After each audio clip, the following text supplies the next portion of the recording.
अंधकार कधीच टिकून राहणार नाही असं आश्वासन देते काल रात्री भीतीवर मात करून उजेड पाडवणारी देवी आली आहे. नमस्कार मंडळी, मी साहिल गावडे आणि तुम्ही पाहत आहात माझी खास सिरीज देवीच्या 9 रूपांची नवरात्र.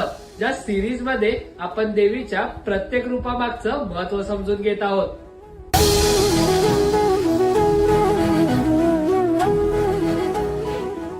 काल रात्री नवरात्रीच्या 7व्या दिवशी पूजली जाणारी देवी, जिच्या नावात काळ म्हणजे मृत्यू आणि रात्र म्हणजे अंधकार, म्हणूनच काळ रात्रीचे रूप अंधकाराचा अंत आणि भयाच्या निर्मूलन करणाऱ्या देवीचं रूप आहे, जिच्या भीती पळवणाऱ्या धड्यांनी आपल्याला आत्मनिर्भरता येते.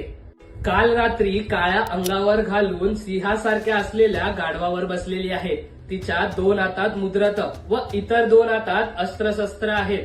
ती जगातील राक्षस, भूतप्रेत व अंधकार नष्ट करते व सर्व भक्तांचे भय व अडथळे कमी करून त्यांना निर्भय बनवते.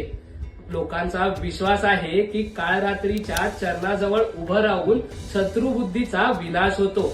आधुनिक जीवनात काळ रात्री म्हणजे आत्मनिर्भरता, समर्पण व भीतीला मोडून टाकण्याचं प्रतीक आहे. ती आपल्याला शिकवते की अंधकार मोडून प्रगतीच्या वाटेवर चाला. तर हे होतं काल रात्रीचे रूप. उद्याची देवी कशाचं प्रतीक आहे हे पाहूया. तर हा होता आजचा दिवस. असेच आपण उरलेले दिवस देखील पाहणार आहोत. जर तुम्हाला व्हिडिओ आवडला असेल तर लाईक, शेअर आणि सबस्क्राईब करायला विसरू नका व तुमच्या प्रतिक्रिया कमेंट मध्ये कळवा. तोपर्यंत म्हणूयात ओम देवी काल रात्र्याय नमः.